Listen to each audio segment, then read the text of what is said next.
Sporefall, written by B. Humphrey. The original books can be found on Amazon and many other platforms. Names Wolf, Brian Wolf. I'm trapped in a closet, not metaphorically, literally. 5th floor utility closet, maybe 4 feet wide, 6 feet deep, and currently my entire world. I'm recording this for whoever should find it, in case I don't make it. On the other side of this very thin door are at least 20 of those things. As far as I can tell, they're zombies. But not the kind from the movies. They don't shuffle around, moaning for brains. They don't bite. They don't eat. They rip. They tear. They kill. That's all they care about. Violence and destruction. And the rage. Holy shit, the rage. It's like someone bottled pure hatred, shot it straight into their veins and set them loose. They scream. Not just any scream. Primal, ear-shredding, animalistic shrieks that dig into your skull like a goddamn drill. They sound like rabid chimpanzees on meth. Not growling, not snarling, screaming in pure, unfiltered rage. And I'm sitting on a crate of toilet paper, trapped in a closet with an empty Glock, a dead flashlight, and the realization that I should have just stayed in bed. Outside, someone else is dying. I hear them, screaming, pleading, begging. It's a woman, her voice raw and desperate. Then the sound of ripping flesh. A wet, sickening tear. Her screams cut off like a switch flipped, the infected wail in triumph. I squeeze my eyes shut. I can't save her, I can't save anyone. All I can do is survive, and I need to get to Unit 777. The plan, or lack thereof. 2 floors up, that's all. Just 2 floors, and I'll be where I need to be, where my gear, weapons, and survival pack are waiting. But between me and my gear, at least 20 rage-fueled psychopaths who will tear me apart the second I make a sound. I take a deep breath. Options? Kick the door open and go full berserker. Stupid. Loud. Will get me ripped apart in seconds. Stay in here and die of starvation. Also stupid. Move slow. Silent. 1 step at a time. Yeah. That one. I tighten my grip on the fire extinguisher I found in here, my makeshift weapon. It's not much, but I've seen people die with less. I count to 3, push the door open an inch, and peek out into the hallway of hell. Blood. Everywhere. The walls are painted in it, like some deranged lunatic took a pressure washer filled with gore and went to town. Chunks of flesh and bone litter the floor, sticky and glistening under the flickering emergency lights. I step out slow and silent. The first thing I see is a body slumped against the wall, or what's left of one. No head, no arms, just a ribcage split wide open, organs spilling out like a gutted deer. I step over it, swallowing the bile rising in my throat. Don't look too long, keep moving. Then I hear a sniff. I freeze. Not a human sniff. A wet, guttural, inhuman snuffling. I turn my head slowly and see it. 15 feet away. A man, or what used to be a man. Face bright red, veins bulging like thick black ropes beneath his skin. His eyes are pure bloodshot, nearly solid red. He's wearing a torn, blood-soaked Creed hoodie, his fingers twitching like he's itching to rip something apart. And then he locks onto me. The second he sees me, he screams. The hallway erupts in chaos. The infected turn toward the sound, their heads snapping up like a pack of wolves catching a scent. And then they charge, full speed, sprinting, shrieking. I don't think I just move. I take off down the hall, boots pounding on the blood-slick floor. Behind me, the sound is deafening. Footsteps slamming, throats ripping out unholy screams. I veer left, throwing my body into a door. Locked. Fuck! I spin, barely ducking as an infected hurls itself at me, its fingers grazing my jacket. I slam the fire extinguisher into its face. Bone crunches, teeth scatter across the floor, but I don't stop to admire my work. I run. Down the hall. Around the corner. The stairwell is up ahead, and then a body crashes into me from behind. I go down hard, smashing against the tile. The infected is on me, screaming, clawing, teeth gnashing. I punch it in the throat. It gags but doesn't stop. Hands claw at my face. I grab its skull, slam it into the floor once, twice, 3 times. A wet crack. It goes limp. I shove it off me and sprint for the stairwell. I don't have time to think. I throw myself through the door, slam it shut behind me. For half a second, I breathe. Then, they hit the door like a fucking freight train. The metal groans, the hinges creak. It won't hold, not for long. I turn, taking the stairs 2 at a time, lungs burning. 6th floor. Almost there. The door behind me explodes inward. They're through. I don't look back. I just run. 1 flight left. I burst onto the 7th floor, sprinting for my apartment, Unit 777. My keys already in my hand. I slam it into the lock. Twist. I'm in. I slam the door shut. Lock it. Bolt it. Barricade it. Silence. For the first time in minutes, I exhale. Then I turn and freeze. The apartment is trashed. Blood on the walls. And the door to my bedroom? Slightly open, someone, or something, is already inside. Leaning against the door, I suck in a lungful of air, trying to slow my heartbeat. My body is shaking with adrenaline, my pulse hammering like war drums in my ears. But I made it. I'm here. Unit 777. My sanctuary, my armory, my war room, except I'm not alone. I exhale slow, grip my fire extinguisher like a club, and step forward. The place is trashed. Blood streaks the walls in long, wet smears. Papers are scattered. The coffee table is split down the middle. The only thing untouched is a half-empty beer bottle on the counter. Priorities, I guess. I take another step. The floor creaks. From inside the bedroom, something shuffles, a low, wet gurgle. It heard me. I brace myself. The second I step into the room, it lunges, a half-rotted man in a maintenance uniform, bloated, skin peeling, dried blood crusted around his mouth. His eyes are pure red, veins blackened like tree roots under his skin. He screams, full-throated, feral rage. I swing. The fire extinguisher smashes into his skull. His head snaps sideways, his jaw unhinging with a sickening pop. But he doesn't go down. He stumbles, snarling, claws reaching. I shift my grip, raise the extinguisher high and bring it down hard. The metal collapses his skull like a rotten pumpkin. He twitches, spasms, then stops. Blood pools beneath him, thick and black. I step back, exhaling slow, 1 down, but this isn't over, not yet. The mission, gear up. I shove the corpse aside and open my closet. My sanctuary. Inside, everything I need to survive this nightmare. Full black ops tactical gear, lightweight, silent, built for speed and stealth. Stealth combat boots, custom traction grip, made for urban and wilderness movement. Tactical gloves, reinforced knuckles, knife-proof, and then my weapons. Sig Sauer, P320, M17, semi-auto, suppressed, my go-to sidearm. Sig MCX Rattler rifle, .300 blackout, compact, deadly, strapped to my pack. Black military-grade machete, razor-sharp, saw-backed, steel-core baseball bat.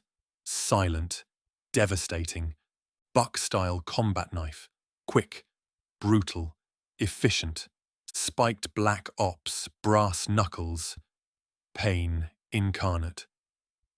I suit up, tightening straps, checking ammo. Everything fits perfectly. I'm ready. But first, vengeance. I should leave, but I don't, because there's one last thing I need to do before I go. Kill a bastard zombie in a Redskins shirt. The thought makes my fingers tighten around the bat. That thing killed Mrs. Margaret. She was the sweetest old lady you'd ever meet. She'd bake cookies for me, I'd cook for her, we fed the birds outside together, she was family. And that thing took her from me, which means I owe it some personalized violence. I take a deep breath, grip my bat and step into the hall. The air is thick with death. The hallway is quieter now, but I know they're still here. I move slow, controlled, listening, watching. Then, down by the mailroom, I see him. Redskins shirt, torn, bloodstained. His face is warped and twisted, skin stretched tight over bulging veins. My target. I grip the bat, my knuckles white. I move fast and quiet. The first swing caves in his jaw. The second snaps his head sideways. The third, I lose count. By the 15th, his skull is a wet, pulpy crater and I'm breathing hard. But I made too much noise. A single, horrible moment of silence. Then, the building explodes with shrieks. Footsteps heavy and fast. They're coming. I take off, sprinting full speed down the hall. I turn a corner just as one of them lunges. I drop my weight, slide under his reach like a damn action hero, pop up and keep running. The stairwell, my exit, blocked. 4 of them tearing apart a body. They snap their heads toward me, screeching, "Nope, fuck that." I pivot. Lobby doors ahead. I run. They charge after me, their screams echoing. I grab a chair from the front desk, hurl it through the window. Glass explodes outward. I dive through, hit the pavement hard, roll, and keep running. Behind me? Pure fucking chaos. I don't stop. I run until my lungs burn, until the screams fade behind me. Only then do I stop to breathe and look up at the sky. Smoke rising. Screams in the distance. This isn't just my building, this is everywhere. The world is gone. I sigh. All right, let's get to work. I should be dead. I should be lying in the hallway of the apartments, shredded like everyone else. Instead, I'm standing in the middle of an abandoned street, my lungs burning, my heart still hammering from the chase. The screams from the building are fading into the distance. Whatever's left of the people inside. They're gone. No time to think about that. No time to stop. I have a plan. Step 1. Survive. Step 2. Get to Fort Monroe. Find Kai. Step 3. Figure out what the hell is happening. Simple, right? Except nothing about this is simple. Newport News is dead.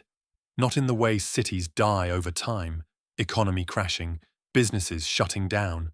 No, this place is a graveyard, buildings on fire, cars crashed and abandoned, bodies littered everywhere, torn open like fucking piñatas. The air smells like smoke, blood, and something worse, rot. And the worst part? The silence. No people, no sirens, no helicopters, no military rolling in to save the day. Nothing. It's like the world went out overnight, and nobody told me. I tighten the strap on my rifle, take a breath, and move. I keep to the sidewalk, close to buildings, in the shadows, moving quiet, slow, tactical. I avoid cars, too many blind spots. I don't step over bodies. If they twitch, I shoot. Every few minutes I hear something in the distance, a scream, a gunshot, something breaking. But I don't stop. I can't. Because the second I stop moving, I start thinking. Thinking about Kai. Thinking about Mrs. Margaret. Thinking about how this all started and how goddamn fast it fell apart. I shake that shit off. No room for it now. Eyes up. Stay focused. Keep moving, Wolf. About 10 blocks in, I see my first real problem. A wrecked police cruiser flipped on its side, flames licking at the undercarriage. And in front of it, 3 men. Not infected. Not military. Survivors. And they don't look friendly. First rule of the apocalypse. Never trust the living. I drop to a crouch, watching. They're armed, but sloppily. One's got a shotgun, the other 2 have pistols. They're going through bodies, not looking for survivors. They're looting, scavenging supplies from the dead. I can't blame them. I might do the same if I didn't already have everything I need. But then, one of them kicks over a body, a woman, still breathing. She groans, tries to crawl away. The man with the shotgun laughs, steps on her back, presses the barrel against her head. Starts talking that bullshit, you know the kind. My stomach turns to ice. Do I intervene? I should walk away. I should keep moving. This isn't my fight. But my hands are already moving. Rifle up, finger on the trigger. Sights locked on shotgun asshole's head. One shot, he's done. But then what? The other 2 will fire back. I'll be outnumbered in an open street. I scan my surroundings. Options. Ambush from behind? Too exposed. Sneak past? Can't. They'll see me. Distraction. I feel the weight of a small metal object in my vest pocket. A spare magazine. It's not much, but it might be enough. I grip the magazine, take a deep breath and hurl it. It clatters against a car 20 feet away. The 3 men snap toward the noise, weapons raised. I move. Fast. Silent. I close the distance in seconds. Shotgun guy is still distracted when I reach him. Big mistake. I grab him from behind, one arm locking around his throat, the other yanking his shotgun up. He struggles. I tighten my grip, twist, snap his neck. His body jerks, shakes, goes limp. I lower him to the ground. One asshole down. The other 2 still haven't seen me. I grip the shotgun, roll my shoulders. Time to clean up. The first guy sees shotgun asshole's body on the ground. He turns, raises his pistol. I fire first. The shotgun roars, his chest explodes in red mist. He slams back into the cop car, slides down. The last one? He freezes. Just for a second. And that's all I need. I close the distance, grab his wrist, twist. The pistol clatters to the ground. He swings. I duck, slam my knee into his ribs, grab my knife and drive it into his throat. Blood spurts across my arm. He gurgles and falls, 3 down. I stand there, panting, covered in blood. 3 bodies at my feet. I don't feel triumphant. I don't feel anything. Just cold. The woman? She's staring at me, scared, like I might kill her next. I lower my knife, shake my head. You okay? She doesn't answer, just nods. Get out of here, I say. She hesitates, then scrambles up and runs. I watch her disappear into the ruins of the city, and then I move on. I don't know if I did the right thing, killing them. I could have tried to disarm them and give her time to run, but I've seen their type. They would have only gotten worse. I don't even know if she'll survive, but at least she won't have to suffer at the hands of those 3 bastards. I reload, adjust my gear, keep moving. The city isn't safe. I stick to alleys, back streets, moving like a shadow. Every time I hear something, a scream, a gunshot, the distant wail of one of those things, I freeze, listen, and move the opposite way. By the time I hit the outskirts, the city is nothing but a burning memory behind me. And ahead, the woods, Sandy Bottom Nature Park. That's my next stop, because I need a goddamn break. Into the trees, the deeper I go, the quieter it gets. No burning, no screaming. Just the wind through the leaves, the distant ripple of water. For the first time in days, I almost feel human again. The infected are still out there, but there's less of them here. I'll take that as a win. I find a clearing by the lake, trees on 3 sides giving me cover, open sightlines in front so nothing sneaks up on me. I take inventory, weapons loaded, knives sharpened, pack intact. Enough food for a few more days. Water supply? Fixable. I kneel by the lake, filling my canteen. The water is clear, still. This place used to have crystal clear water. We used to break in when it was fenced off as a kid. Big parties here, good friends, good times. But that's all behind me now. For a second, I just breathe. I set up a small fire, keeping it low, pull out some dried meat, a protein bar, eat, drink, breathe, repeat. For a moment, it's almost peaceful. The kind of peace that makes you forget the world has ended. Then I hear a snap. Not an animal, something bigger. I go still, ears straining in the dark. The fire flickers, casting long shadows. Another sound, a slow, dragging step. Something is out there, and it's not alone. I move fast and quiet, snuffing the fire. The darkness closes in. I press against a tree, listening. Then I see it. A shape emerging from the trees, tall, lurching. Not like the first stage infected, this one moves differently. Its limbs are too long. Its skin is splitting in places, something writhing underneath. And its eyes, they're gone. Just black sockets, leaking something thick and dark. A second stage infected. The rumors were true. I don't move, don't breathe. The thing tilts its head, sniffs the air. And then it lets out a low, rattling sound. Not a scream, something worse, something calling the others. Shit. Run or fight. My brain does the math. It's big, strong, but maybe slow. Maybe I can outrun it, unless more are coming. If I fight, I need to be silent. No gunfire. I grip my machete, time to test this thing. I move fast. Close the distance before it reacts. The first swing takes half its throat, a wet, sucking wound. But it doesn't go down. It lashes out, too fast. I barely dodge. Its fingers graze my vest, leaving deep gouges. Shit, it has huge claws.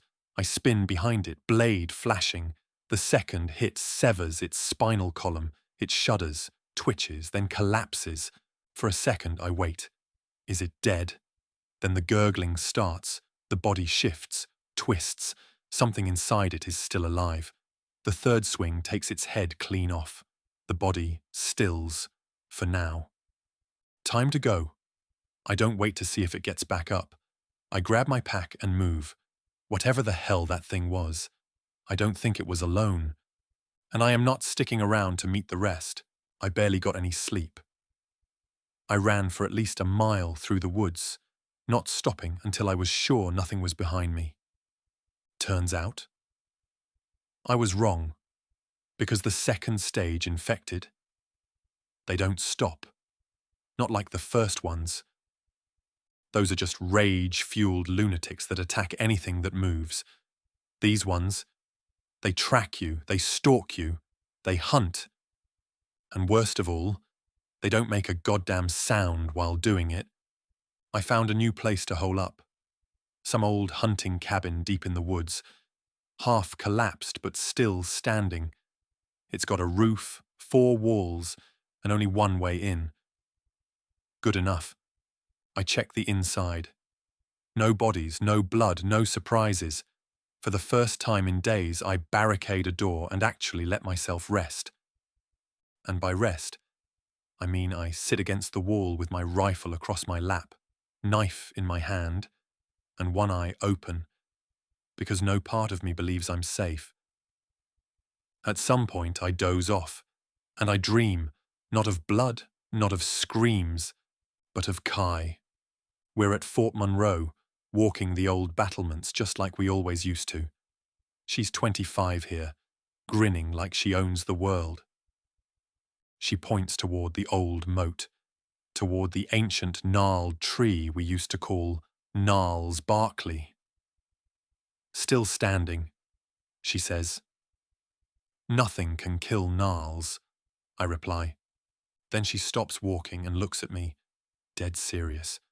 When shit hits the fan, I don't want you to come looking for me, Dad. It takes me off guard. She's never said anything like this before. What are you talking about? I mean it. If something ever happens, don't go all military hero trying to save me. You're my little peanut butter cup, Kai. I'd tear the whole world apart to find you. I know. That's the problem. She folds her arms. I need you to believe that I can take care of myself. I do. No, you don't. You still see me as your little girl. That's because you are. She shakes her head, smirking. I swear, you're impossible. And you're a pain in the ass. She laughs, and for a second everything is good. But then she says one last thing. If the world ends, Dad, just know I'll still be standing. Now wake up. They're here. I bolt up and awake. Something feels off. Something is watching me. The first thing I notice? The silence. Too silent. The kind where you know there's something in it, something behind it. I don't move, just listen. Then there it is, a faint sound. Not breathing, not footsteps, something scraping. Slow and deliberate. From outside the cabin. I move silent as death creeping toward the window. I peek out and see it. A second stage infected. Not the same one I killed earlier, a new one, and it's right outside.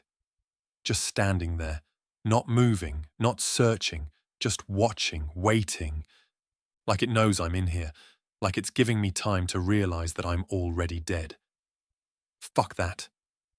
I check my gear. Rifle loaded, sidearm holstered, knife strapped. Machete within reach. I take a slow, deep breath. This thing is not getting me. I step toward the door, and that's when I hear another sound from the roof. I look up, and a second one is up there, looking straight down at me through a hand-sized hole it apparently opened while I was asleep. The last thing I hear before all hell breaks loose. The sound of the roof caving in. The second stage crashes straight through, splintering wood and sending a cloud of dust and debris through the cabin. I don't wait. I roll to the side as its twisted, grotesque form slams into the floor where I was standing a second ago. Another one is still outside. I can hear it circling, waiting for me to make the wrong move. They're coordinated, hunting me. Not like the first stage infected. These ones are smarter, calculating, and I am so goddamn tired of running. I spring to my feet just as the thing inside the cabin lashes out. Its arms are too long, joints bending at the wrong angles, claws slicing through the air. I duck under the swing, pivot, and bring my machete up in a brutal arc. The blade bites deep into its side, black blood gushing out. It screeches, body jerking unnaturally. Then its head snaps toward me, mouth splitting wider than it should, lined with too many teeth. It lunges. I don't hesitate. I twist my body, let it come at me, and then use its own momentum against it. My combat knife is in my hand before I even register drawing it. A blur of black steel in the dim cabin moonlight. I jam it up under its jaw, straight through the roof of its mouth. The thing shudders, twitches. Then I twist the blade. It spasms violently, its body collapsing onto me. I shove it off just as the second one bursts through the window. I drop low just as it lunges, using its own weight to flip it over my shoulder. It crashes through a broken table, wood splintering. Before it can get up, I drive my machete through the back of its skull. It stops moving. I hold still, listening. Nothing. No more movement outside. I plant a hand on my knee, exhaling slow. Black blood coats my hands, my vest, my weapons. The smell is rancid, burning my nostrils. I need to move, because if these things are coordinated hunters, that means they probably aren't alone. If the second stage are like this, then what the hell would a third stage look like? I shake off the thought. Don't think about that. One problem at a time. I grab my gear, reload, and step out into the night. The only thing between me and Fort Monroe now is more infected, more ruins, and whatever the hell else the world wants to throw at me. I've got 2 confirmed kills on second stage infected. I barely made it out of that goddamn cabin alive, and now I'm moving through the woods, trying to stay ahead of whatever else might be hunting me. The night is too quiet, the forest too still, and that means I'm not alone. I tighten my grip on my rifle, adjust the straps on my pack, and keep moving. Because stopping means dying. I'm heading south now, following what's left of an old, overgrown trail that leads toward the Big Bethel Road. If I can reach it, I can push toward Armistead Avenue, keep moving toward Fort Monroe. But that's a lot of ground to cover, and I have no idea what's waiting for me between here and there. I just know it's not going to be good. The woods aren't empty. I stay low, moving slow. Step. Pause. Listen. Something is out here. I can feel it. The hairs on my neck are standing up. Then I hear it. A slow, wet clicking sound, faint, rhythmic, coming from somewhere deeper in the trees. I freeze, grip my machete. What the fuck is that? Whatever it is. It's close. I scan the darkness. Nothing. But that sound, it's getting closer. I press my back to a rotting tree, slow my breathing. The forest is pitch black, the canopy thick enough to block the moon. Then, from the corner of my eye, a shape moves. It's fast. Not sprinting, not lunging, moving in a way that's almost like gliding on skates. And it's not alone. Something skitters through the brush behind me. Then another. And another. I don't move. Whatever these things are, they're hunting me. And they know where I am.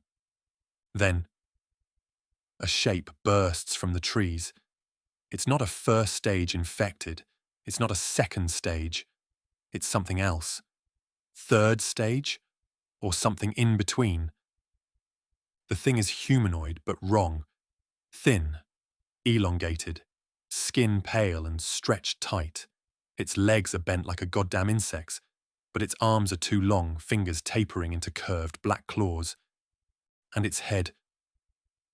Shit. Its jaw is missing. Just a gaping hole where its mouth should be, twitching as something inside it pulses, writhes. The clicking noise. It's coming from inside its throat, and it's not alone. I need to move. My instincts are screaming. I don't know what this is. But I know I don't want to find out the hard way. I take a step back. The thing twitches, tilts its head. Then faster than I can react, it's on me. It hits me like a truck, slamming me into the ground. My rifle is pinned between us, useless. Its claws rip toward my throat.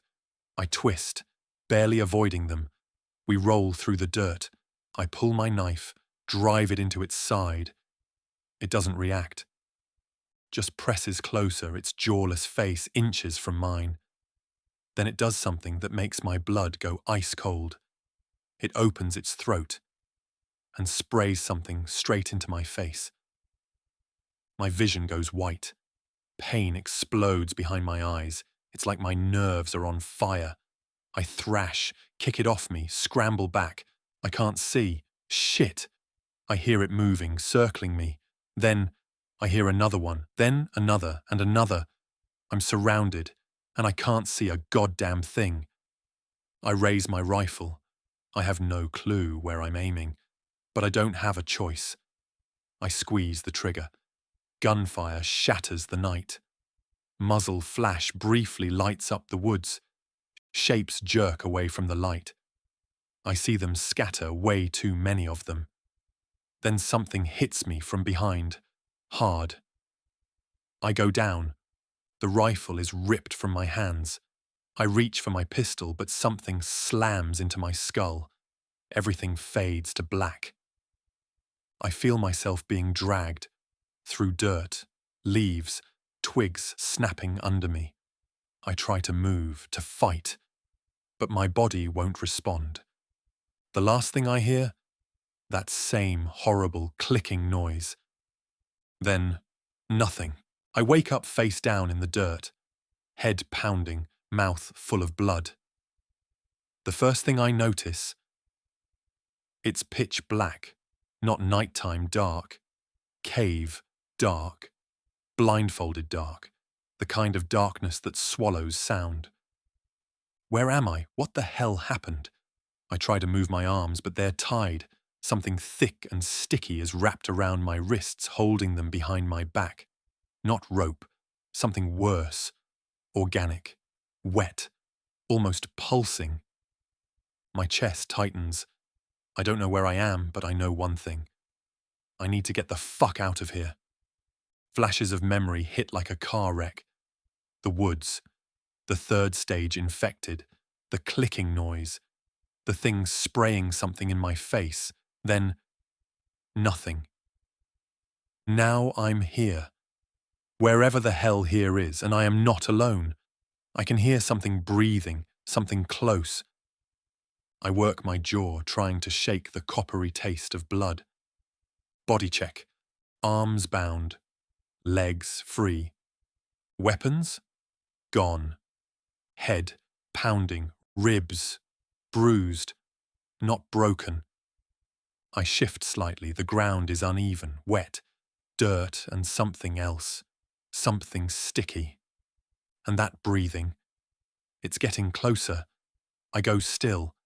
Something shuffles nearby. Slow. Deliberate. It knows I'm awake. Then, something new. A low murmur. A voice. But not human, it's too distorted, too wet, like someone is speaking underwater. It's coming from just outside my field of vision. I strain to hear. A whisper. He is awake! I don't hesitate. I twist my wrists, pulling against the binds. The organic ropes stretch but don't snap. I need an edge, a blade, a sharp rock. Anything. Then, a shift. My right boot, something hard inside. My backup knife. Thank you, past me. The breathing gets closer. I hear movement, wet and slow. I shift my body, rolling to my side. Whatever's watching me lets out a low, rattling sound. I kick out hard, slamming my boot into something soft. A wet crunch, a sharp hiss of pain. I don't stop. I bring my boot up, hook my knee to my chest and pull the knife free. The binds stretch, tear. One wrist comes loose, then the other. I'm free. I don't hesitate. I roll forward, knife in hand. Something lurches toward me. I see it in a flash of dim, sickly green light. Tall, bent, skin slick like it's wet. The thing I kicked is still staggering back, clutching its chest. I don't give it a second to recover. I lunge forward, blade flashing. The knife buries into its throat. I twist. The body shudders, gurgles, drops, One down. Now let's find my weapons. After my eyes have adjusted, I see where I am, and it's not good. A cave, or what used to be one. The walls aren't rock. They're covered in something else. Something alive. It's like roots, pulsing, throbbing. The floor is layered in a thick, webbed substance. And the air? Terrible thick, humid and moving, like I'm inside a breathing lung. Then I see them, other people, strung up, cocooned, faces barely visible beneath the thick, wet film. Some are dead, some are still moving. I stomach the bile rising in my throat. This isn't just a nest. It's a processing plant. For what? I don't know, and I don't plan on sticking around to find out. I move quickly, checking the body of the thing I just killed. Nothing useful. Then, my eyes land on a pile of gear in the corner. My rifle, my pistols, my brass knuckles. I move fast, reloading, gearing up. And then I hear a new sound. Not the whispering, not the clicking. Something big. Something coming this way. I don't wait. I grab my rifle, spin, and fire. The shot rips through the air, the muzzle flash illuminating the horror around me. The creatures shriek. The ones in the cocoons jerk, thrashing violently. The walls pulse faster. Then, a new figure appears at the tunnel's entrance, and my stomach drops. It's not like the others. It's worse. It's taller, its limbs longer, its body split open in places where something else is growing, and when it opens its mouth, I see rows of teeth, spiraling, endless. It steps forward. Then another shape steps in behind it. Then another, and another. An entire wave of them. I brace myself. All right, you ugly sons of bitches. Let's dance. I don't blink. I don't breathe. I just stand my ground, staring down the wave of nightmares coming straight at me. The biggest one moves first. Its body is torn open in places, something writhing inside. Its jaw unhinges, split down the middle, teeth spiraling back into endless darkness. The moment it lunges, I move. I go low, rolling under its reach, rifle snapping up. One clean burst, center mass. Boom! Boom! Boom! The thing jerks, black blood gushing from its chest. But it doesn't stop, it doesn't even stagger. It just keeps coming. Shit. The second one jumps from the wall. I don't have time to shoot. I duck, twisting as it swipes at my head. Its claws rake across my vest, slicing through the outer layer. But I'm already moving. I slam my brass knuckles into its gut. Crack! The thing buckles, lets out a wet, hissing shriek. I grab its head, twist, and snap its neck. It goes limp, twitching. One down. I turn, just in time to see the big bastard charging again. Fast. Too fast. I barely get my rifle up in time. It slams into me, sending me flying back against the pulsing cave wall. Pain explodes through my ribs. The wall shudders around me like it's alive. I gasp, twisting free just as the creature's jaw lunges forward. Teeth snap inches from my throat. No more fucking around. I ram my pistol against its temple and pull the trigger. Bang! The shot blows the side of its skull open, spraying black blood across the walls. The thing staggers, shudders, drops, 2 down, 3 to go. But then the walls start moving the moment the big one hits the floor, the cave pulses. The walls shudder, and then I hear a wet, tearing sound, like flesh splitting open. The cocoons, they're hatching. I don't hesitate, I grab a flashbang from my vest. Pull the pin, toss it, boom! Light floods the cave, blinding everything inside. The creatures shriek, writhing in pain. I take the opening and run. I sprint down the corridor, moving fast, low, weaving between pulsing walls. Behind me, the screeching grows louder. More things are waking up. Too many. I reload, keep moving. The tunnel slopes upward, a way out. I push harder, lungs burning. Then I see a shaft of light, the exit, and just before I reach it, something grabs my ankle. I hit the ground hard, twisting, one of the creatures dragging itself from the shadows. Its eyes are gone. Its mouth is stretched open impossibly wide. I kick out hard, boot slamming into its face. It barely reacts. Its claws sink into my leg. Pain explodes up my thigh. I snarl, rip my knife free, and ram it straight into its skull. The thing shudders, gurgles, then stops. I shove it off me, staggering to my feet. No time to check the wound, just run. I burst into the open, into the night. I'm in the middle of the woods, smoke in the distance, fires still burning in Newport News. But something feels off. The air is thicker, the trees look different, and then I realize the infection isn't just in people, it's in the land, the trees, the ground, the fucking air, and it's spreading fast. I reload, breathe deep, and I keep moving. The forest is dying, or maybe it's already dead, and I'm just walking through its corpse. I don't know what I expected. The world's gone to hell, cities burned, people torn apart. Why wouldn't the land go with it? But this is worse. Because the world isn't just dying. It's changing. I move through the trees, stepping lightly, carefully.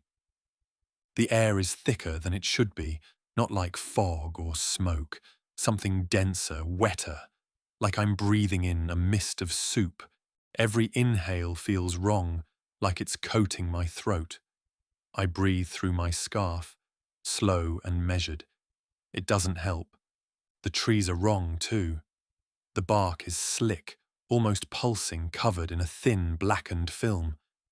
Some trees have split open, hollowed out from the inside, their insides lined with the same dark growth that I saw in the tunnels. The infection isn't just in people anymore. It's crawling into the land itself. No wind, birds, or rustling leaves. Just my own footsteps, the quiet crunch of damp earth under my boots. Then, something moves. Not close, not obvious. A flicker of motion, a shape shifting between the twisted, blackened trees. I freeze, listen, wait. Nothing, then another movement. I slowly turn my head.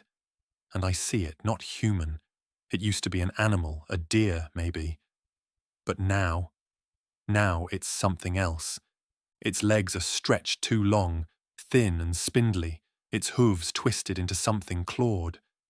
Its body is gaunt, patches of fur missing, revealing stretched, vein-riddled skin. Its head is tilted, mouth slightly open with a black ooze dripping out. No breath, no twitch of an ear. Just still, silent, watching me. And it's not alone. To my left, something moves. I turn and there's another, a second, smaller form crouched in the shadow of a dead tree. Its eyes are gone, just empty, black sockets, wet and leaking. And yet, I can feel it seeing me. They don't attack. I don't move. We just watch each other. Waiting. I tighten my grip on my knife, but I don't reach for my gun. Not yet. They aren't like the first stage. Those things would have charged the second they saw me. But these, they're doing something worse. They're thinking, and I don't like what that means. I start moving again, slow, controlled. The things watch me go, but they don't follow. Not yet. And somehow that feels even worse. By the time I reach an old gas station along the way, the sun is starting to set. Not that it matters. The sky is already a permanent shade of sickly grey.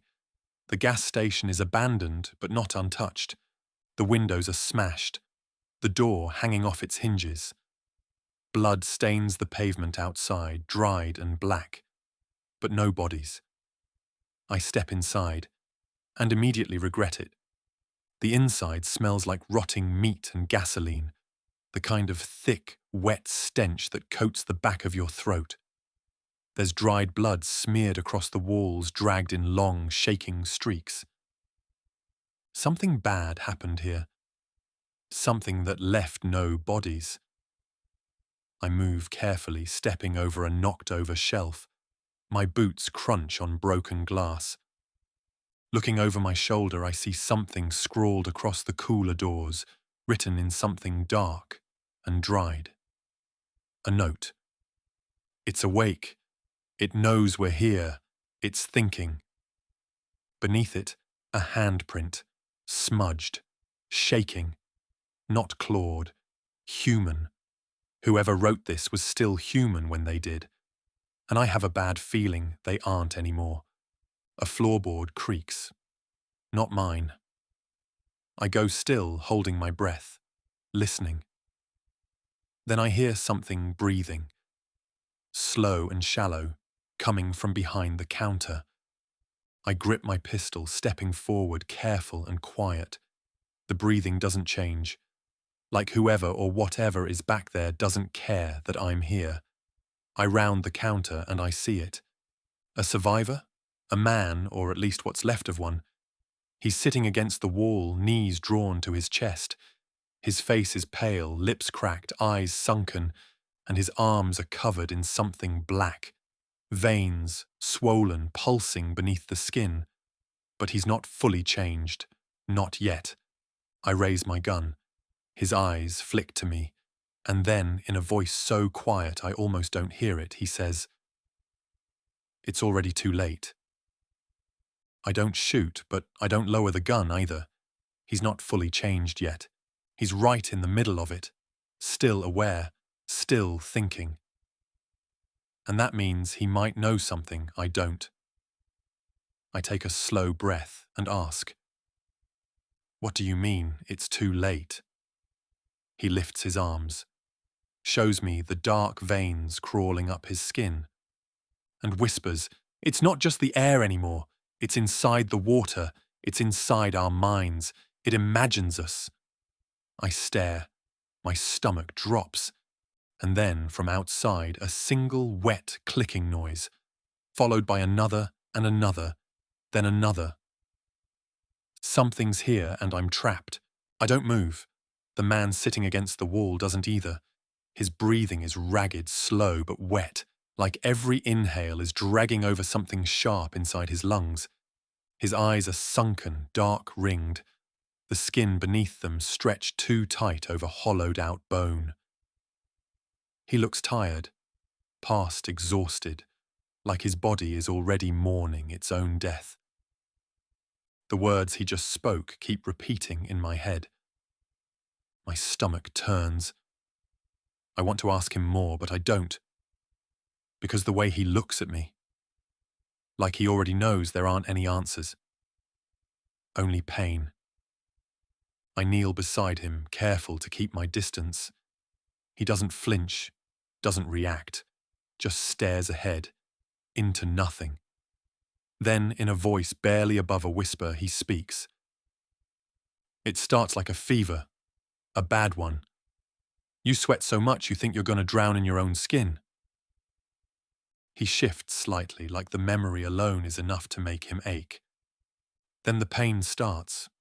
Not normal pain, it's in your veins, like something's chewing on them from the inside out. His fingers twitch, curling slightly as if he's still feeling it. Your bones feel soft, like they want to break every time you move. And your skin, it gets tight, stretched too thin. Feels like it doesn't belong to you anymore. He pauses, tilting his head slightly, eyes flicking toward me like he's testing to see if I'm listening. I am. Then comes the worst part. The sadness. He closes his eyes, jaw tight. It crawls inside you, gets deeper than your bones, deeper than anything. It makes you feel gone, empty, like you don't belong anymore, like you don't care if you live or die.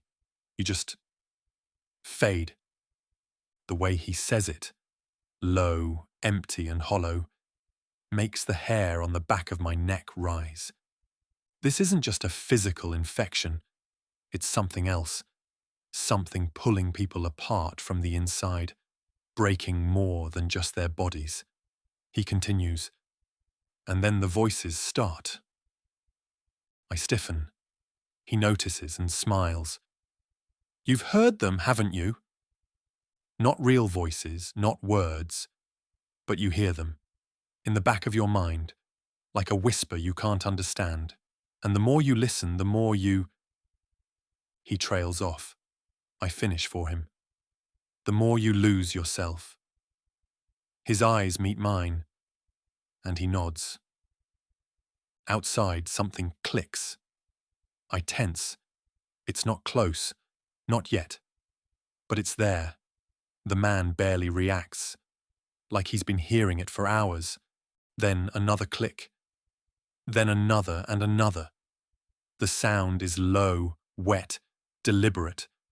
Not the mindless screeching of the first stage infected, not the primal snarling of a predator. This is communication. They're talking, calling, gathering. And then, for the first time since the world ended, I hear laughter, not human laughter, something too broken and lagged, too stretched, like a mockery of joy, a noise pulled from the throat of something that doesn't understand what laughter means. Chills crawl down my spine. I look at the man. Are they always like this? He doesn't answer, just stares at the floor, unmoving. And that's when I realize he's listening to them too. I move carefully toward the door. The night outside is darker than it should be, like the shadows are pressing in too close. And in those shadows, they're waiting. I see them now, scattered shapes between the trees and buildings, not attacking, just watching. I can't make out details, just glimpses. A figure with elongated arms gripping the side of a building like an insect. A hunched, shambling thing, its head twitching at an unnatural angle. A pair of empty, wet sockets glistening in the dark. None of them move toward me. None of them make a sound. They just stand there, waiting and smiling. I don't know if I actually see the smile or if I just feel it. But either way, it's worse than an attack. Because they aren't mindless anymore. They're aware. They're studying me. I turn back to the man. His hands are shaking now. I crouch, reach into my pack, pull out a bottle of water, hold it out. For a second, I don't think he'll take it. Then he does. He doesn't drink immediately, just stares at it. You should go, he says quietly. I don't argue. I stand and slowly step back toward the door, out into the waiting silence. The infected don't move or charge. They just watch. I take a step backward, then another, then another. And finally, when I reach the street, I turn and walk. Not fast, not slow, just steady. Like you would if you were trying not to provoke an attack from a lion. I continued down Hampton Centre Road's Parkway, past Big Bethel Road and on toward Armistead Avenue. And the entire time, I can feel them following. Not close, not running, just there, like they know something I don't, like they're waiting for me to understand it too, and for the first time since this all started, I feel small. Hampton wasn't just dead, it was dying in slow motion, twisting into something unrecognizable. As I moved through the outskirts of the city, the once familiar streets felt foreign, their pulse long extinguished. The air was thick, damp with something unnatural, clinging to my skin like a second layer. There was no wind, no birds, no distant murmur of life. Only silence, oppressive and waiting, like a held breath before the plunge, I kept moving, one foot in front of the other, navigating a world that no longer belonged to me. The road beneath my boots had cracked, veins of moss creeping up from beneath, as if nature itself had begun to decay alongside humanity. Abandoned cars stood as silent sentinels, their windshields smeared with streaks of black, their frames corroding faster than time should allow. A body slumped against a street lamp, its form barely holding shape, bones pressing against skin that had dried and stretched in unnatural ways. The infection had done more than claim its victims. It had rewritten them. This wasn't just a virus. It was something else, something insidious, creeping into every crevice of existence. The houses I passed still looked like homes until I got closer. Then I saw the dark stains seeping beneath doors, windows left open like frozen screams, the remnants of lives that had been snuffed out too quickly to leave anything behind. I tightened my grip around the brass knuckles in my pocket, not because I thought I might need them, but because I knew I would. Turning onto Tide Mill Lane, Burbank Elementary loomed ahead, smaller than I remembered, as if time had shrunken it in my absence. Decades had passed since I'd last seen it, but the memories came rushing back like floodwaters breaching a dam, running through the halls, swinging on the rusted monkey bars, the scent of floor wax and warm lunch trays lingering in the air. I hesitated before pushing through the rusting double doors, half expecting the ghosts of my childhood to greet me. Inside, the air was stale, thick with the scent of mold and dust, but the cafeteria remained mostly intact. The tables stood abandoned, chairs pushed back in haphazard angles as if the students had left in a hurry. The kitchen doors hung open, revealing the darkened space beyond. I moved toward the coolers with purpose, a flicker of boyish hope igniting in my chest. When I cracked one open, a grin tugged at my lips.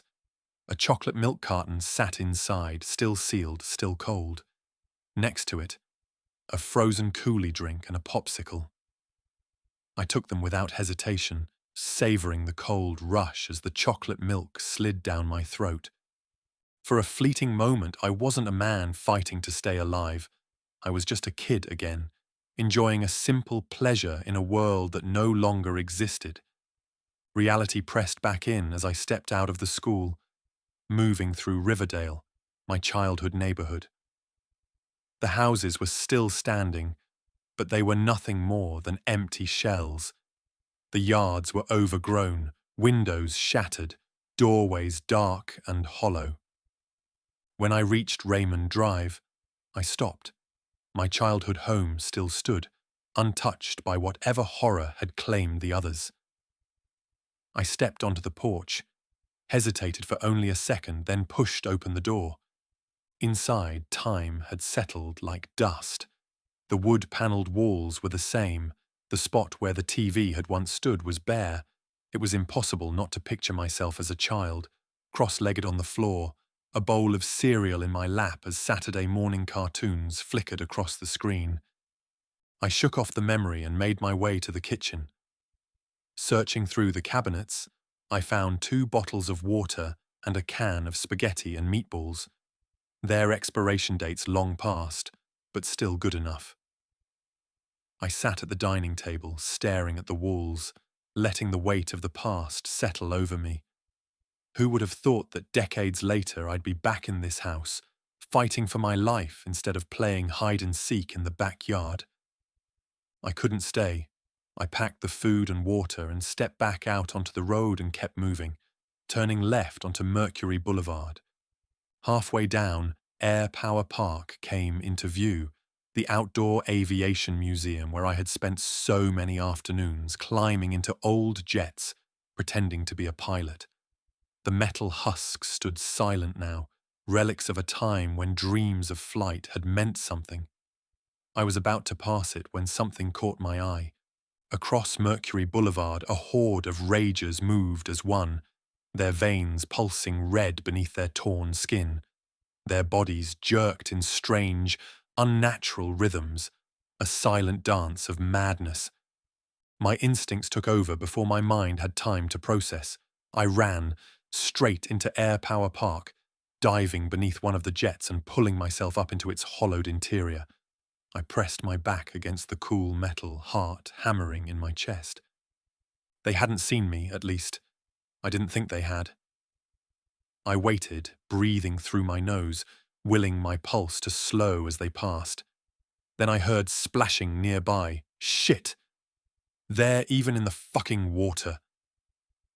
I tightened my grip, slipped, a loud bang. Then silence. I waited for the inevitable, but it never came. When the last one disappeared from sight, I climbed back down and continued down Mercury Boulevard. But the city I was walking through wasn't the one I had known. It was unrecognizable. Walking past my favorite comic shop on the left, it took all I had not to cross the street and gather up all the signed comics in the cases I'd always wanted. No, I kept it moving. Bodies littered the streets, but they weren't just corpses. Some were fused into the pavement, their faces frozen in silent agony. Limbs jutted from the asphalt, growing like some hellish fungus, fingers twitching as if they were trying to claw their way free. The infection had transcended flesh. It was shaping the world itself. Buildings sagged under the weight of something dark. Tendrils creeping up their walls like veins, pulsing with sickly light. The air hummed, not with life, but with something deeper, something waiting. A shadow moved in the distance. It looked human. It turned toward me as if sensing my presence, and my stomach dropped. Its head twisted in an unnatural way, bones shifting audibly beneath its skin. It wasn't human, not anymore. I didn't wait. I ran cutting through side streets, past darkened windows, past the remnants of lives abandoned in a single heartbeat. The woodlands stood ahead, an apartment complex I had always noticed when I drove through, its large clock towering above. I didn't care who had lived there before.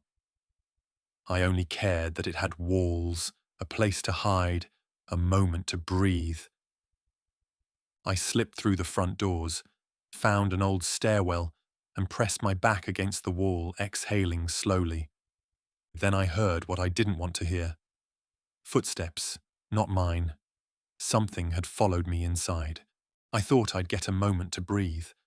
I thought I could slip into this building, find a quiet corner, and let my body rest. Let my mind catch up with the horror I had just walked through. But the thing about this world now, it doesn't care what you need. It doesn't give a shit about your comfort. And as I pressed my back against the cold concrete wall of that stairwell, as my heartbeat started to settle from the sprint that had carried me here, I heard them again. Footsteps. Slow. Measured. Something was inside with me. I didn't move. I barely breathed. I listened, ears straining against the stillness, trying to pick up every detail. There was no rush, no frantic movement. Whatever was here wasn't in a hurry. It was watching. The apartment smelled of stale air and mildew, a thick dampness clinging to everything. Water damage stained the walls, and the floor beneath me creaked in protest with each slow step I took. I moved, carefully staying close to the walls, pressing myself into the shadows as I listened for whatever had followed me inside. Another step. This one closer. I ducked into the nearest apartment, Unit 311. The number plate was crooked, rusted. I slipped inside and gently eased the door shut behind me, careful not to let it click too loudly. I needed time to think. The room was a mess, a half-lived-in disaster frozen mid-exodus. Papers were scattered across the floor, furniture knocked over in a rush, A television screen cracked as if someone had thrown something at it. Someone had left in a hurry. Or maybe they had been taken. I moved deeper, my footsteps soft, careful. The kitchen had been ransacked, cabinets left open, shelves stripped bare. And the smell, powerful, not just death. I had smelled death before. This was something else, something rotting but not quite gone. And then I saw the culprit. A pile of clothing in the corner. Not empty. A body curled into itself, dried out. The skin, like old leather, cracked and stretched. I thought it was just another corpse until the chest moved. A slow, rattling breath. It was still alive. It was folded in on itself, arms wrapped around its legs, skin fusing to skin, forehead pressed against its knees. The skin was greyish, tinged with something dark, something webbed beneath the surface. Its fingers were curled, nails broken, dried blood beneath them. Then, slowly, its head lifted. Its face was gaunt, hollowed-out cheeks and sunken eyes, but the worst part, it was aware. It blinked, slowly. Then, in a voice so dry and thin it barely existed, it spoke. "You don't belong here." I kept my hand close to my pistol. I know, just wanted to rest. It gave a slow, dragging breath, like it was pulling oxygen through gravel-lined lungs. "You'll get your rest soon enough." I didn't ask what it meant. I didn't want to know. Instead, I moved toward the window, peeling back the torn curtains to look outside. The city was even worse from above. From this height, I could see the way the infection was spreading like veins, creeping up the sides of buildings, fusing into metal, reshaping structures in ways that defied logic.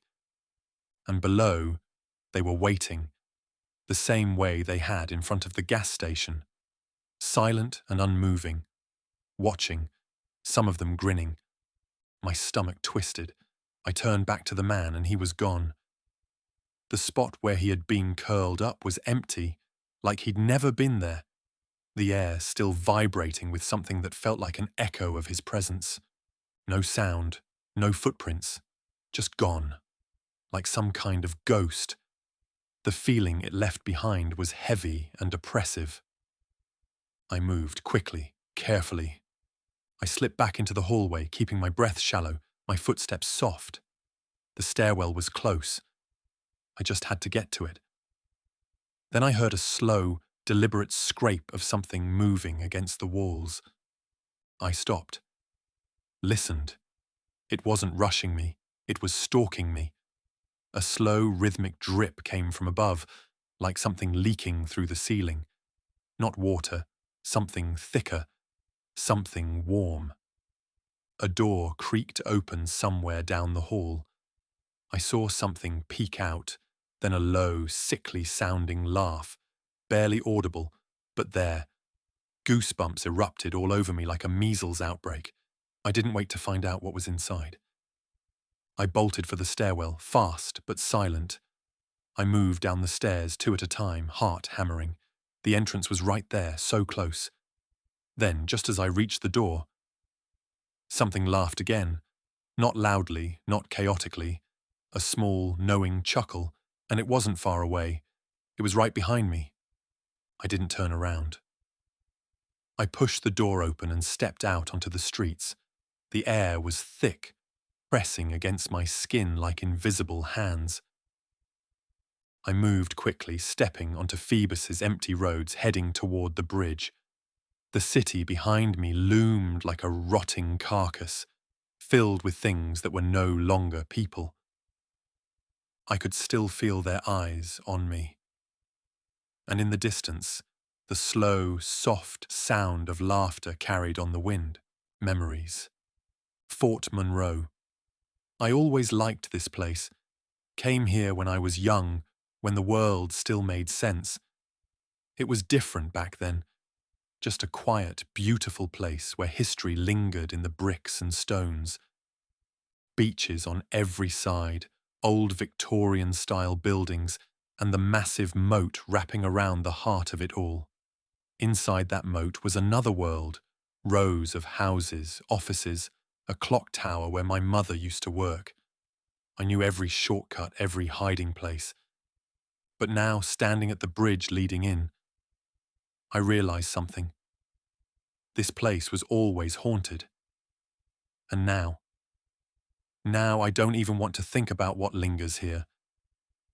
I make my way across the bridge, stepping over debris, listening to the silence pressing in from all sides.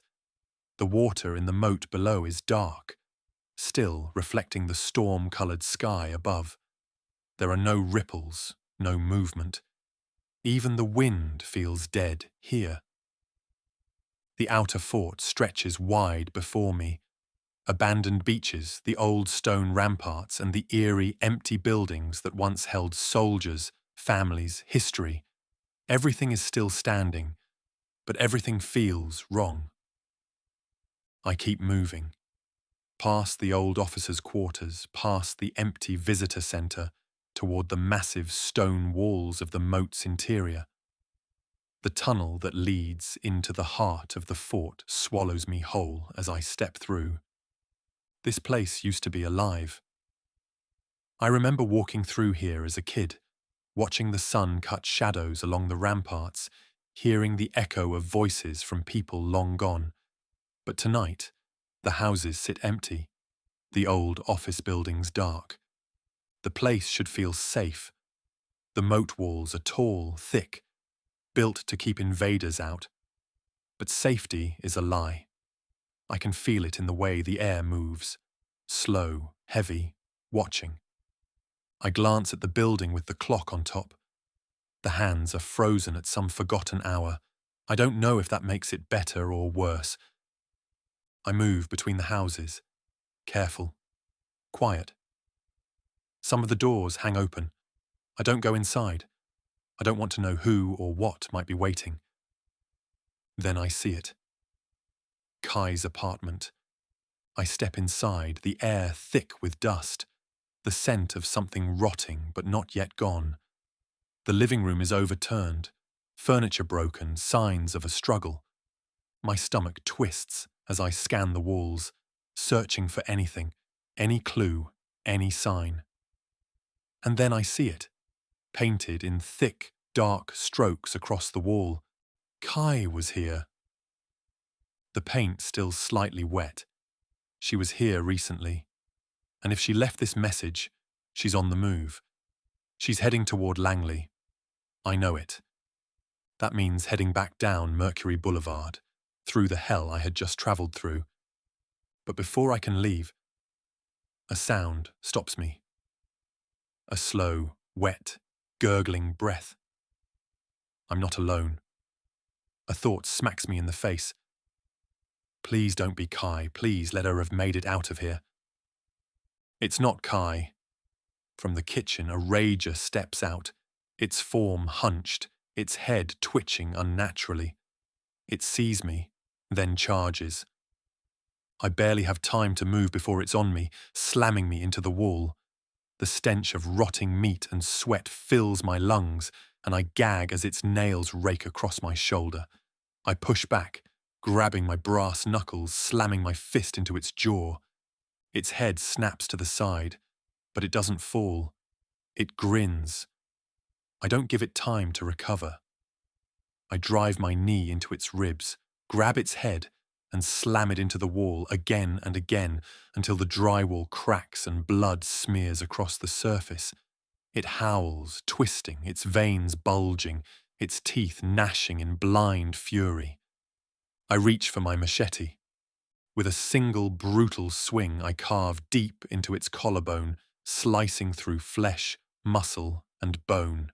The rager screams, gargling on its own blood, but I don't stop. I drive the blade deeper, twisting, wrenching it free in a shower of blackened gore.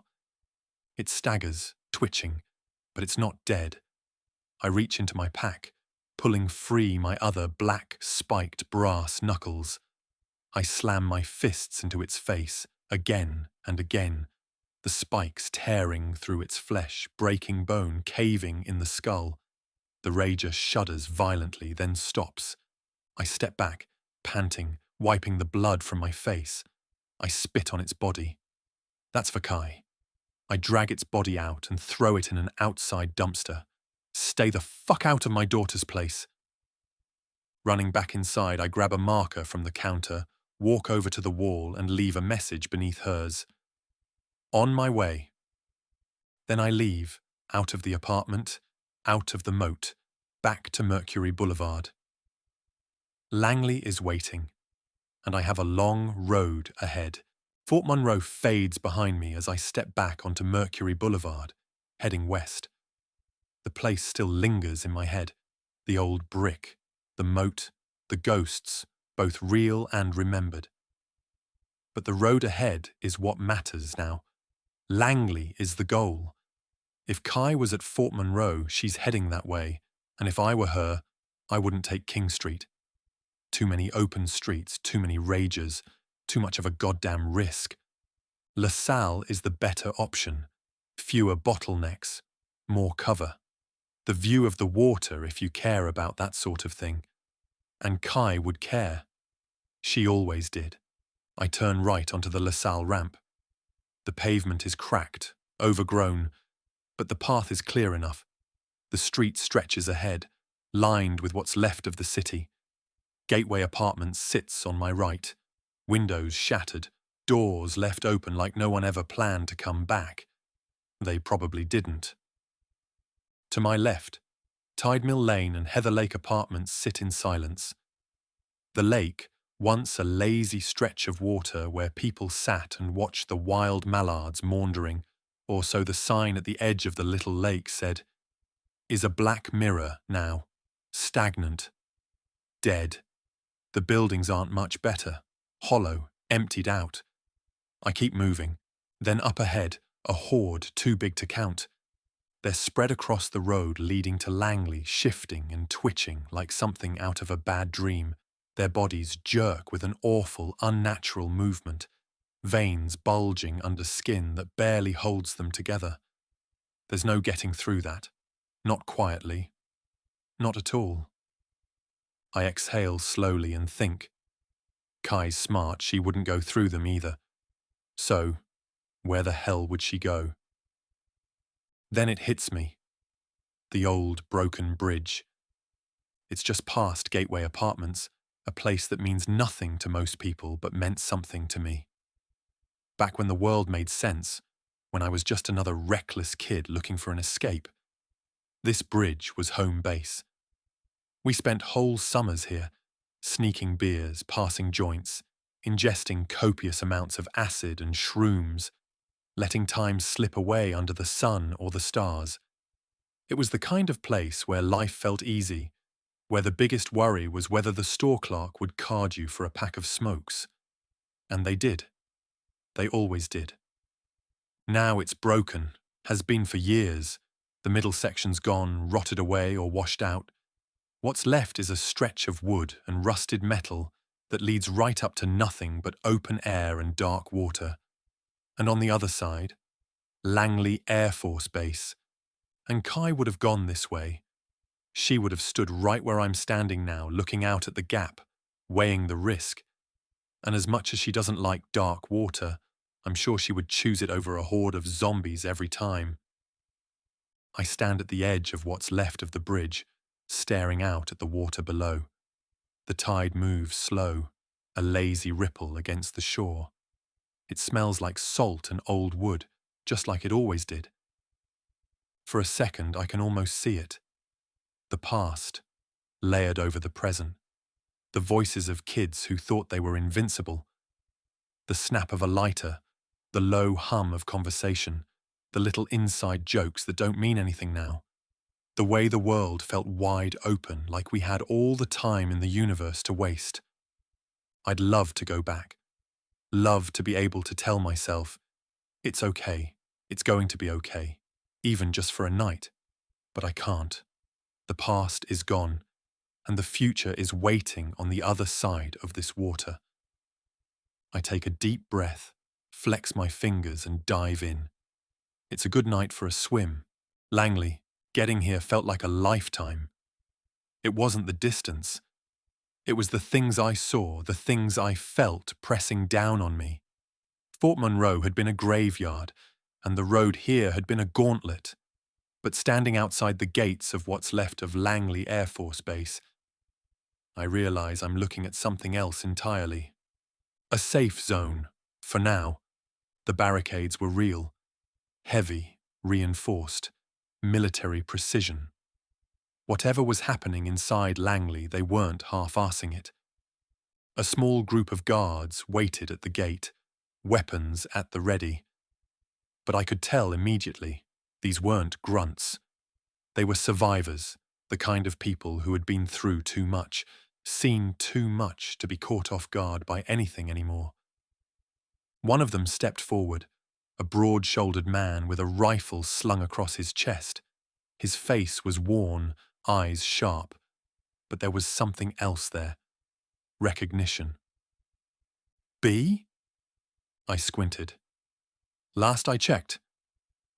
He let out a breath that was somewhere between a laugh and a sigh. Holy shit, man, thought you were dead. It took me a second, but then I saw it. The lines of his face, the way he stood. Marcus Mac McAllister. We'd run together back in the day before life took us in different directions. Now here we were, standing in the middle of whatever the hell this world had turned into, looking at each other like ghosts of another life. Mac gave me a once-over. You look like hell. I smiled. Been busy. He nodded toward the gate. Yeah, well, get inside. There's someone you need to see. Langley wasn't just a safe zone, it was a lab. They had set up inside one of the old research buildings, the kind of place that had been top secret long before the world went to shit. Now, it was something else, a sanctuary maybe, or a last stand. Mac led me through the facility, past people in tactical gear, past civilians trying to make sense of whatever the hell their lives had become. And then he stopped outside a door labelled Biocontainment Unit C and knocked twice. She's waiting for you. The door opened and I stepped inside. There she was. Dr. Evelyn Carter. Evelyn looked the same, sharp, intense, the kind of woman who could take a scalpel to your soul with a single glance. We had history, the kind you don't talk about, the kind that lingers in the spaces between words. She looked at me in sheer disbelief. Holy shit! B, how much do you know? I shrugged. Enough to know we're screwed. She didn't smile. She just pulled up a holographic display, something old-world tech that still worked, and pointed at a rotating 3D model of a fungal spore. We call it the Lazarus strain. I exhaled slowly. Lazarus, as in... She nodded. It was dead. Now it's back. She tapped the screen, zooming in on the structure.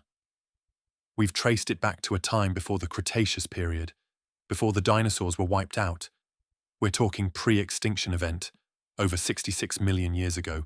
This thing has been dormant, buried deep in the earth. Then something changed. I felt the weight of her words. What woke it up? Evelyn's jaw tightened. We don't know, but it's evolving, fast. She swiped the display again, bringing up 3 side-by-side images. Stage 1. We call them the berserkers. I frowned. Berserkers? I call them ragers. She nodded. Fits. They're flooded with neurochemicals that induce pure, uncontrollable aggression. They don't eat. They don't think. They just destroy. She moved to the next image. Stage 2. The chimeras. I looked at the grotesque, twisted forms, extra limbs, extra mouths, more nightmare than human.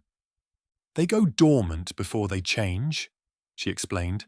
The fungus rewrites them, turns them into something different, stronger, smarter. Then she hesitated before tapping the last image. Stage 3. We don't have a name for them yet. I looked at the shadowy form on the screen, indistinct, growing from the ground itself. We think the final stage isn't a creature, it's an ecosystem. I didn't like the sound of that. Like a hive? She shook her head. Worse. The fungus stops mimicking biology and starts building something else. A forest, maybe. A living, breathing biome made of flesh, bone, and spores. I swallowed hard. And the spores? She turned to me, eyes hard. That's how they infect you. She looked down at my arm, at the cut. B. You're infected. I stiffened. I hadn't even thought about it. The gash on my forearm was small, barely a scratch, but it didn't matter, did it? She moved fast, grabbing a syringe from the table, filling it with a dark green fluid. You're lucky. We've developed a vaccine for stage 1. The spores can infect you through wounds, through saliva, through air, who knows what else. She plunged the needle into my arm before I could argue.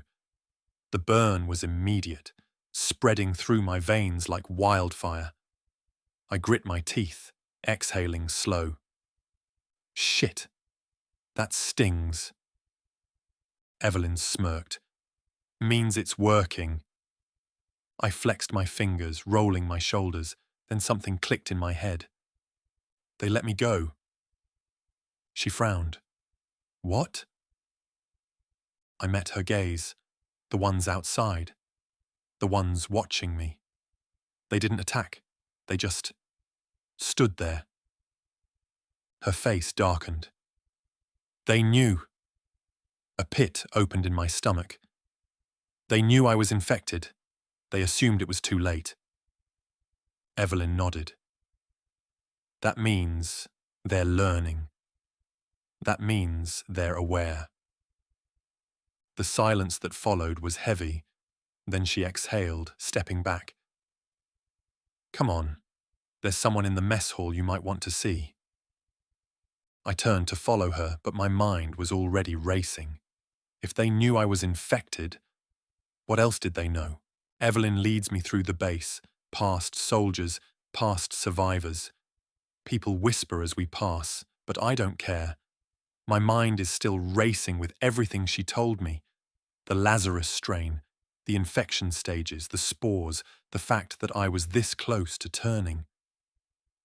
She stops outside the mess hall, gives me a look, one I can't quite read. Then she pushes the door open, and there she is.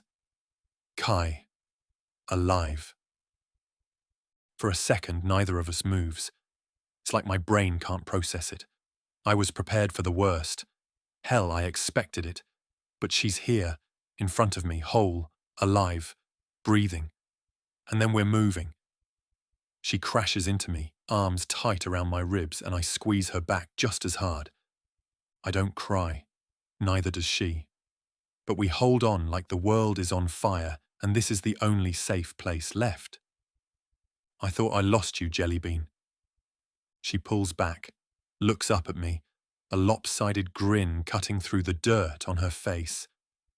No, I was never lost. I knew where I was going. I huff out a breath that's almost a laugh, ruffle her hair like she's 10 again, and then step back, scanning her for injuries. She's got bruises, scratches, but nothing major, nothing that tells me she barely made it out. She sighs, pulls out a chair and sits. You want to know how I got here? It's a hell of a story. I sit across from her, folding my arms. Yeah, I got time. She exhales, rubs the back of her neck, and then starts talking. It started at my apartment. I woke up to screaming. She leans forward, her fingers drumming the table as she speaks.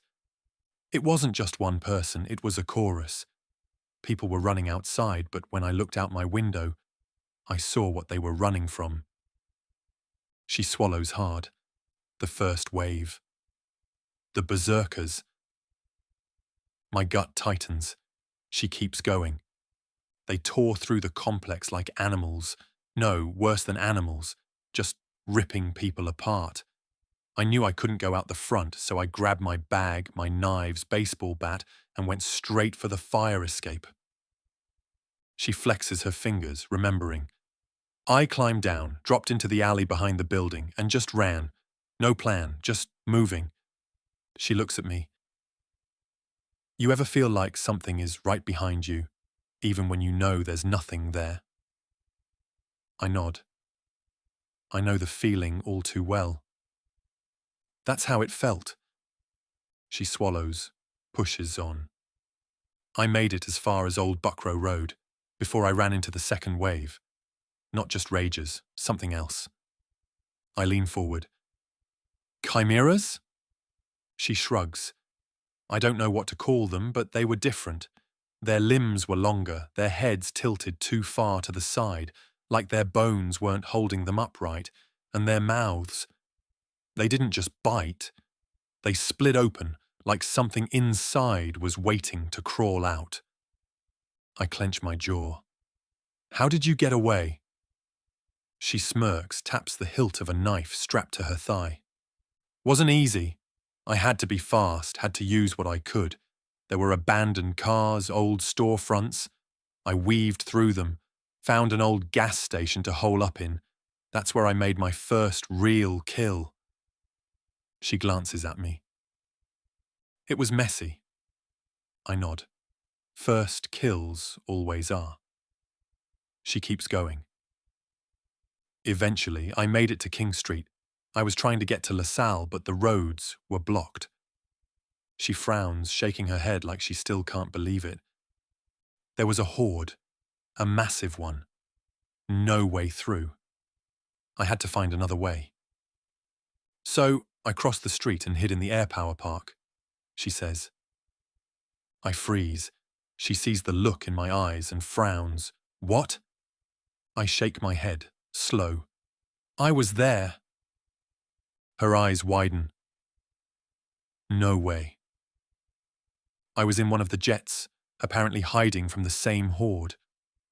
She exhales, laughing breathlessly. Holy shit! I was hiding in the drainage tunnel under the park. I slipped at one point, then heard a huge bang from one of the jets. Thought they were on me, but nothing came. That was me. I heard splashing, then slipped. We stare at each other, both of us realizing how close we had been without even knowing it. If either of us had looked the other way, moved a second faster or slower. She lets out a long breath. We were in the same park, hiding from the same damn nightmare. I nod. Yeah, and we made it out. She leans back, stretching. After that, I knew I had to keep moving. I took the old back route through the creek, switched between wading waist-deep and hugging the shore when it was safe, popped out at the broken bridge near Langley's outskirts, swam across and found some of the survivors. They took me in. She shrugs. And now I'm here. I shake my head, looking at her like I'm seeing her for the first time. You're an absolute badass, you know that? She grins. It kinda runs in the family. I nod, smiling, but the weight of everything we just talked about settles deep. She made it. But the world hasn't stopped ending. The relief of seeing her, hearing her story, it's everything. But as I look around the mess hall, at the soldiers, the survivors, the walls that keep the world at bay, I know it won't last. Part 2. Captain's log. Stardate. Shit's about to get real. Langley Air Force Base, the safe zone. It's the first real breath of civilization I've had since the world took a nosedive into hell. Walls, guards, organization, hot food and warm showers, the closest thing to order that still exists. But that doesn't mean we're safe. Nowhere is safe. Mac and I are sitting in a briefing room, waiting. Feels like old times back when the biggest problems were just bad intel and hostile territory. Those were simple compared to this. The door swings open, and in walks Luis Ace Martinez. He's lean but strong, with sharp eyes and the kind of smirk that says he's already got a joke loaded and ready.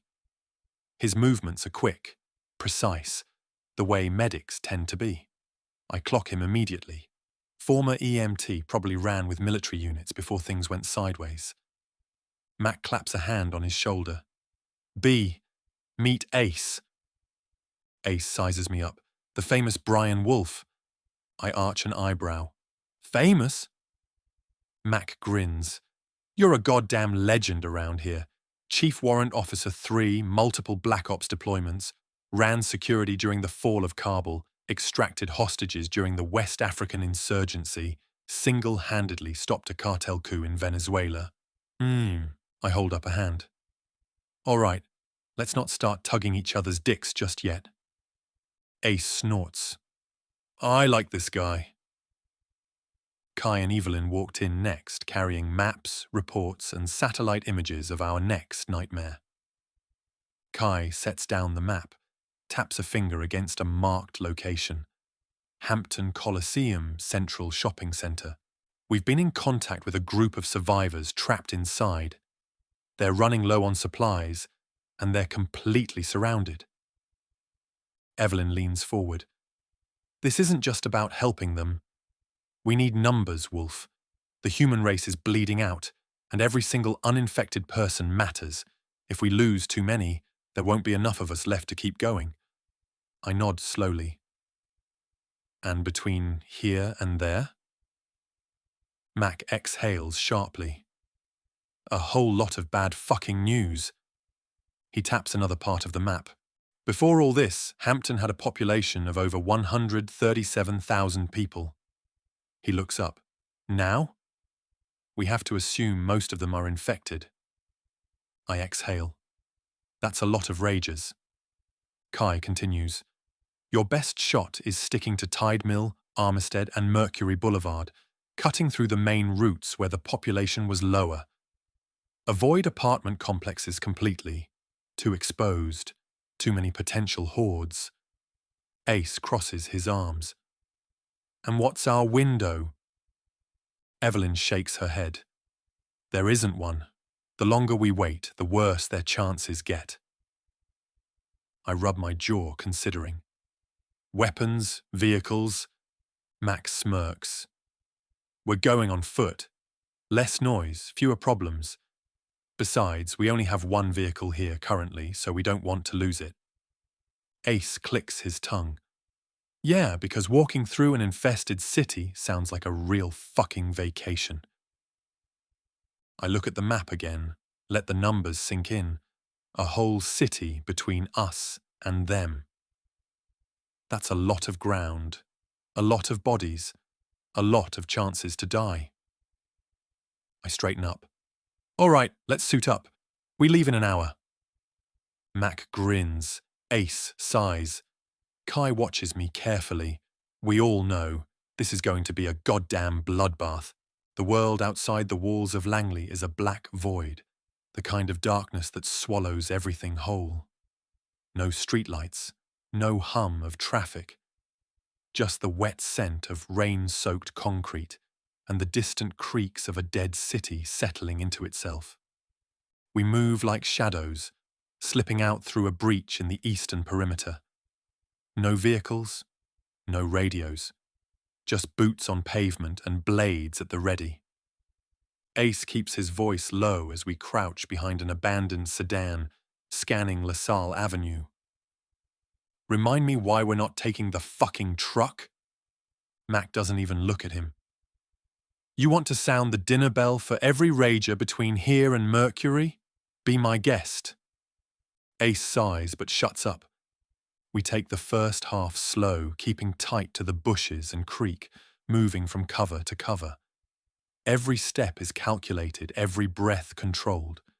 The ruins of Heather Lake apartments loom ahead, dark and broken, the skeletal remains of what used to be home for hundreds, and they are still here.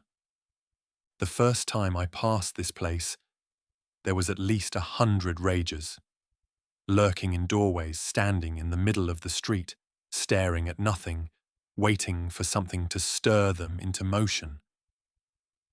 And they're still waiting. I lower myself behind the husk of a burned-out pickup, Mac and Ace dropping beside me. We watch. We listen. The ragers don't move like they used to. They're not mindless. They're still. Too still. Some stand like statues, heads twitching slightly as if picking up on something beyond our range. Others shuffle in slow, aimless circles, fingers twitching, jaws working like they're chewing on a memory. Mac nudges me. "You seeing this?" I nod. "Yeah. I don't like it." Ace keeps his voice a whisper. "They're waiting for something. Let's make sure it's not us." We keep moving. No sound. No sudden movements. A rager steps into our path, head cocked to the side like a puppet with cut strings. We freeze.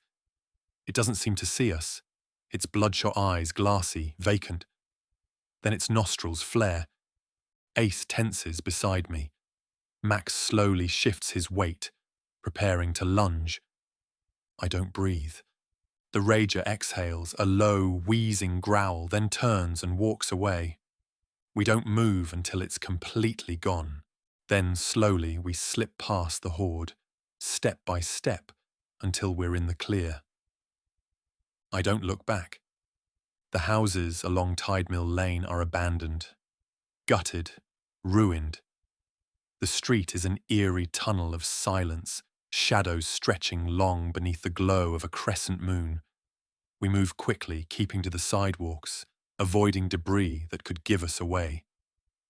Halfway down the block, we hear something, a dragging noise. We stop, weapons up. A shape shifts in the darkness. Not fast, not a rager. This one crawls. It pulls itself from the wreckage of an overturned car, its torso stripped of flesh, ribs exposed like the frame of a ruined ship. Its arms are twice as long as ours, fingers like blackened knives sharp. Dangerous. The lower half of its body is missing, entrails trailing behind it like a grotesque tail. Ace mutters, "The fuck is that?" The thing laughs. A choked, rasping, wet sound that freezes my insides. I take a step back. Mac grips his machete tighter. The crawler lifts its head, grinning, bloodied teeth gleaming in the moonlight. Then it launches. I sidestep barely. The thing moves like it shouldn't be able to, fingers clawing at the air as it propels itself forward. Fast. Too fast. Max swings. His machete buries itself in the thing's shoulder, but it doesn't stop moving. It pulls itself up his arm, clawing at his gear, snarling and snapping its teeth inches from his face. I move without thinking. Brass knuckles, right hook. The impact shatters its jaw, sending it tumbling backward. Ace is already on it, a boot to its chest, driving his knife deep into the base of its skull. It spasms, then it stops. Silence. Ace wipes his blade on his pants, panting. "The fuck was that?" Mac yanks his machete free, scowling. Something new. I glance down the street. Let's keep moving. We're burning time. We don't speak after that. Just move. Faster now, hearts pounding, the weight of what we just saw pressing down on us. They're changing, and that means we have no idea what else is waiting. The old school looms ahead on our left. Last time I was here, I was grabbing what little remained in the cafeteria. One last moment of normalcy before the nightmare thickened. Now I see it for what it is. A tomb. The windows are shattered, the playground a twisted mess of rusted metal and weeds. The building is still, but I know better than to trust silence. Anything could be inside. Mac gives me a look. "We stopping?" I nod. "Quick check. If there's nothing worth taking, we keep moving." Ace shakes his head. "Man, I wouldn't go back into my old school if you paid me. That's nightmare fuel." I step over a fallen beam, scanning the doorway. "It's already a nightmare, Ace. Might as well get paid." We move inside, careful, silent. The cafeteria is ransacked, exactly how I left it. The coolers are busted open, their contents long since pilfered. The air is thick with the smell of mildew and decay. Nothing left worth taking. We turn back toward the exit, and then a low scratching sound echoes from the hallway, slow and deliberate, not running, not shuffling, something waiting, watching. I grip my knife, exhaling through my nose. Mac doesn't say a word. He just tightens his hold on his machete. Ace mutters, "You ever get the feeling you're walking through a horror movie?" I swallow. "Yeah, all the goddamn time." We push forward, because there's no turning back now, and something is here, watching. The hallway is tight, dark, the kind of dark that soaks into everything. The overhead lights died weeks ago, leaving only faint slivers of moonlight filtering in through cracked windows. It smells like wet rot and old memories. We move slow, the three of us sticking close to the walls, steps careful and measured. No noise, no mistakes. Somewhere in the distance, a slow, rhythmic scratching. Ace grips his pistol like a nervous twitch, finger resting alongside the trigger guard. Good discipline, but bad habit. Mac nudges me. "If we get into another scrap, we need to switch things up. I'm sick of getting drenched in black sludge." I nod. I feel it too. The machetes, the knives, they get the job done, but every swing splatters us with infected blood. Not ideal. I tap the bat strapped to my pack. "Blunt force, cleaner." Ace snorts. "So we're just going to Babe Ruth these bastards now?" Mac grins. "Damn right." We move forward, deeper into the school, past lockers covered in old, peeling stickers. A faded motivational poster still clings to the wall. "Do your best." Somewhere, something exhales slow and raspy. Close, we spot it at the end of the hall. A single rager, its back turned to us, standing stiff and rigid, its skin stretched tight, black veins pulsing along its arms. It hasn't noticed us. Yet. Mac grips his bat, rolls his shoulders. "I got this one." I nod, stepping back. No blade, no splash. Mac moves in slow, steady, raising the bat. The rager twitches. It doesn't turn, doesn't move. It just shivers.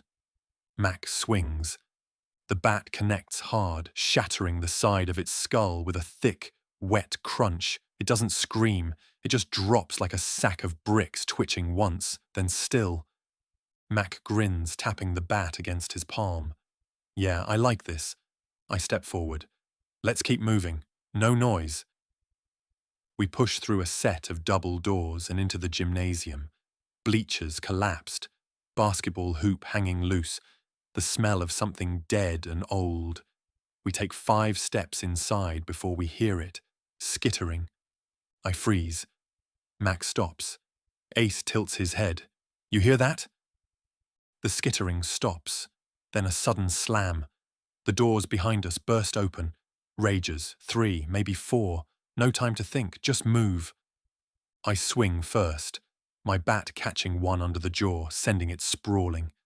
Mac takes one to the side of the head, its skull caving like a rotten melon.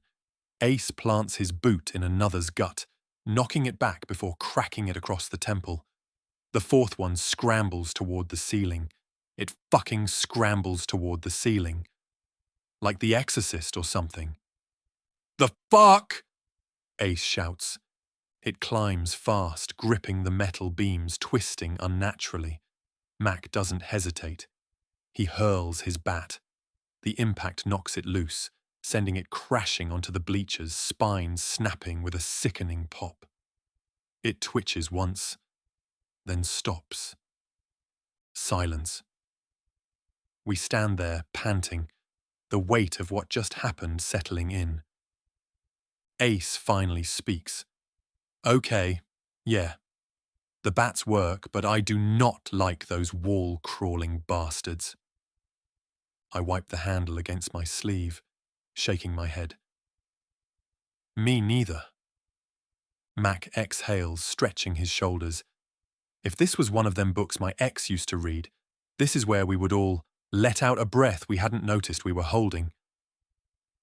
Laughing, Ace replies, "That sounds awful, just fucking awful, man." We leave the school behind, stepping back into the night. Tide Mill Lane stretches ahead. We tighten formation and move forward. The city waits, so we keep walking. You know, it's real nice to just sit here for a second. Smell the air. That deep, earthy crispness of autumn. The kind that feels like it belongs to some other world, some other time. A world where people still rake leaves and drink hot cider instead of running for their lives.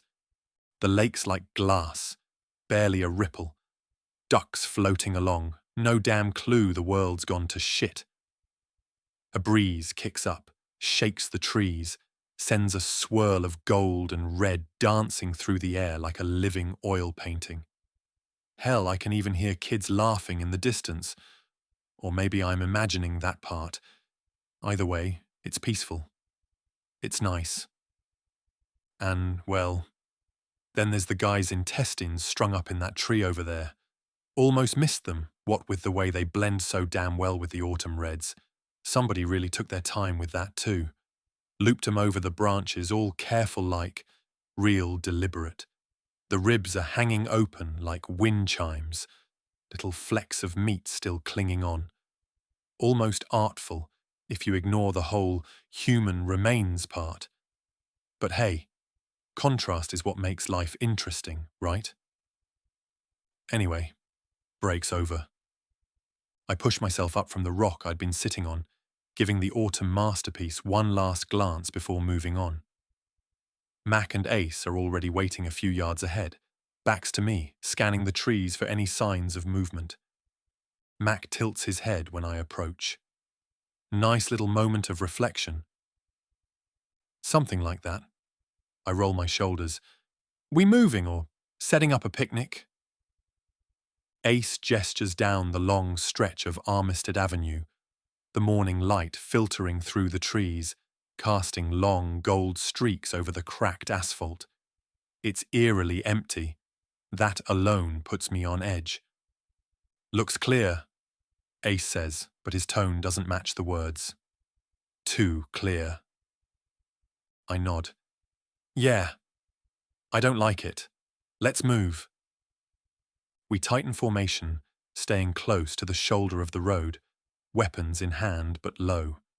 No unnecessary noise, no dumbass mistakes. The Coliseum shopping centre is still a ways off, and we've got a lot of open space before we hit the commercial strip. Too much space. The morning light makes everything feel almost normal. The wind still rustles through the trees. The problem with that is, normal doesn't exist anymore. Mac mutters, "If something's coming, we won't hear it first." Ace side-eyes him. "You really gotta say shit like that out loud?" I smirk, adjusting my grip on my bat, jinxing our luck. Classic rookie mistake. We keep moving. We're about a half-mile up Armistead when we see a fresh corpse. Not infected. A person. A woman, mid-30s maybe, slumped against a rusted-out sedan, a bloody wound in her gut. Still fresh. The blood's not fully dried, meaning she hasn't been here long. Ace kneels, checking her pulse even though we all know better. Shakes his head. She's not ripped apart. Mac points out, eyes scanning the tree line. Somebody killed her. Ace frowns, looking around. Then they're probably watching us right now. I step back, scanning the scene. Bullet hole in the door behind her. Gunshot